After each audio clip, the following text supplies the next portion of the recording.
Hello दोस्तों, स्वागत है आपका मेरे अपने YouTube channel new era with happy में। तो आज आपको बताएंगे वैदिक युगीन जनजीवन एवं संस्कृति के बारे में पढ़ाना है और फास्ट रिवीजन कराना है हमें। 4 से 5 मिनट में रिवीजन करवाएंगे आपका।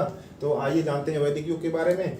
तो वैदिक युग क्या है? वैदिक युग को 2 काल में बांटा गया था, पूर्व वैदिक काल में और उत्तर वैदिक काल में। पूर्व वैदिक काल का शासन होता है, पूर्व वैदिक काल का समय था 1500 BC से 1000 BC तक। उत्तर वैदिक काल का समय था 1000 BC से 600 BC तक। और पूर्व वैदिक काल को ऋग वैदिक काल कहते हैं। ऋग वैदिक काल क्यों कहते हैं? क्योंकि पूर्व वैदिक काल के बारे में सर्वाधिक जानकारी हमें ऋग्वेद से मिलती है, इसलिए इस काल को ऋग वैदिक काल भी कहते हैं। और इसमें 4 वेद जो है बताए गए हैं, ऋग्वेद, सामवेद, यजुर्वेद एवं अथर्ववेद। ये 4 वेद बताए गए हैं। ऋग्वेद, सामवेद तथा यजुर्वेद को मिला के वेद त्रयी कहा जाता है। क्वेश्चन एग्जाम में पूछ लिया जाता है कि वेद त्रयी कौन कौन से हैं, तो उसमें ऋग्वेद, यजुर्वेद, सामवेद और अथर्ववेद को छोड़ दीजिए। ऋग्वेद, सामवेद और यजुर्वेद मिलते हैं। आइए ऋग्वेद के बारे में जानते हैं। ऋग्वेद सबसे प्राचीन वेद माना जाता है। इसमें देवताओं की स्तुति के बारे में मंत्रों का संकलन है। इसका मतलब क्या हुआ कि देवता के पूजा के बारे में मंत्रों का संकलन है। इसको गाने वाले को पुरोहित कहा जाता है। और पुरोहित क्या होते हैं? पुरोहित कौन होता था? ऋग्वेद में होत्र कहते थे उसको। और इसमें 10 मंडल हैं। ऋग्वेद में कितने मंडल हैं? 10 मंडल हैं। सूक्त कितने हैं? तो सूक्त इसमें 1017 सूक्त हैं। 1017 सूक्त हैं तथा 11 बालखिल्य हैं। 11 क्या है? बालखिल्य है। एग्जाम में पूछ लिया जाता है कितने बालखिल्य हैं, तो दोनों मिला के हो जाता है 1028 सूक्त।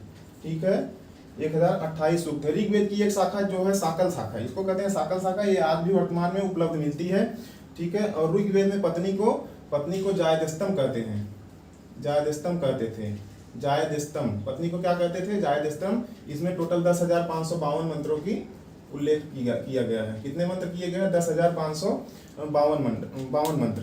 तो इसके जो सबसे पहला मंडल है, ऐसे लिखिए, फर्स्ट और लास्ट मतलब 10वां। पहले मंडल और 10वां मंडल सबसे प्राचीन मंडल है। नहीं, सबसे नवीन मंडल है। ये सबसे नवीन मंडल माने जाते हैं। और इसका सबसे प्राचीन मंडल कौन है? दूसरे से लेकर 7वां। ये कौन है? सबसे प्राचीन मंडल। दूसरे मंडल से लेकर 7वें मंडल को सबसे प्राचीन मंडल हम कहे जाते हैं। और इस मंडल को क्या कहते हैं? वंश मंडल भी कहते हैं। इस मंडल को वंश मंडल भी कहते हैं। इसके तीसरे मंडल में गायत्री मंत्र का उल्लेख किया गया है। तीसरा मंडल गायत्री मंत्र। आपको याद रहना चाहिए गायत्री मंत्र का उल्लेख किस मंडल में हुआ है? तो गायत्री मंत्र का उल्लेख तीसरे मंडल में हुआ है। ठीक है, और कहते हैं गायत्री मंडल में किसकी पूजा? तीसरे गायत्री मंत्र जो है किसके लिए समर्पित है? तो गायत्री मंत्र जो है सूर्य देवता की जो पहली किरण निकलती है, सविता, इसको बोलते हैं सविता।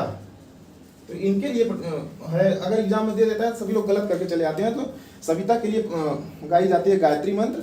और उसके बाद आते हैं अगले पे 7वें मंडल पे।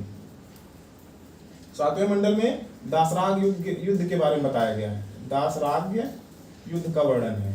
किसका वर्णन है? दासराग युद्ध का। किस मंडल में है? 7वें मंडल में। और उसके बाद आगे 9वां मंडल आता है। तो यहां लिख देते हैं 9वां मंडल, ये सोम देवता को समर्पित है। ये सोम देवता को समर्पित है।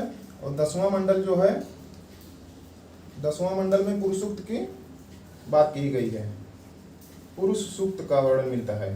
10वें मंडल में पुरुष सूक्त का मंडल मिलता है, वर्णन मिलता है। एक थे उसमें अंगिरीश कहते थे कि मेरे पिताजी वैद्य हैं, माताजी आटा पीसती हैं और मैं कवि हूँ। इससे ये पता चलता है कि इसमें तीनों समुदाय मतलब मिलजुल के काम किया करते थे परिवार। तो इस तरह से ये हो गया आपका ऋग्वेद। इसको एक बार आप लोग रिवाइज कर लीजिए। ऋग्वेद मंत्रों का संकलन, पुरोहित क्या होता था? होत्री होता था। ऋग्वेद में 10 मंडल हैं और दूसरे से 7वें मंडल को सबसे प्राचीन मंडल कहते हैं। इसको वंश मंडल भी कहते हैं। और सूक्त कितने हैं? 1017 सूक्त हैं। 11 बालखिल्य हैं। सब मिला के कितने हो जाते हैं? 1028 सूक्त हो जाते हैं। तीसरे मंडल में गायत्री मंत्र का उल्लेख है। गायत्री मंत्र किसके लिए गाया जाता है? ये सविता के लिए गाया जाता है। सूर्य देवता की पहली किरण जो है पहले से। और 10वां मंडल सबसे नवीन मंडल है। इसमें क्या पहले मंडल में क्या कहा गया है कि पहले मंडल में कहा गया है कि अश्विनो जो था मनु को हल चलाना सिखाया था। अश्विने जो था मनु को हल चलाना सिखाया था। उसके बाद इसकी एक साकल शाखा है जो आज भी उपलब्ध मिलती है। पत्नी को ऋग्वेद में जायदस्तम कहते हैं। मंत्रों की 10,552 है। तो इस प्रकार से आपका ये ऋग्वेद हो गया है। ठीक है, तो उम्मीद करते हैं कि आप लोग को रिवीजन सीरीज में ये बहुत ही फायदा करेगा।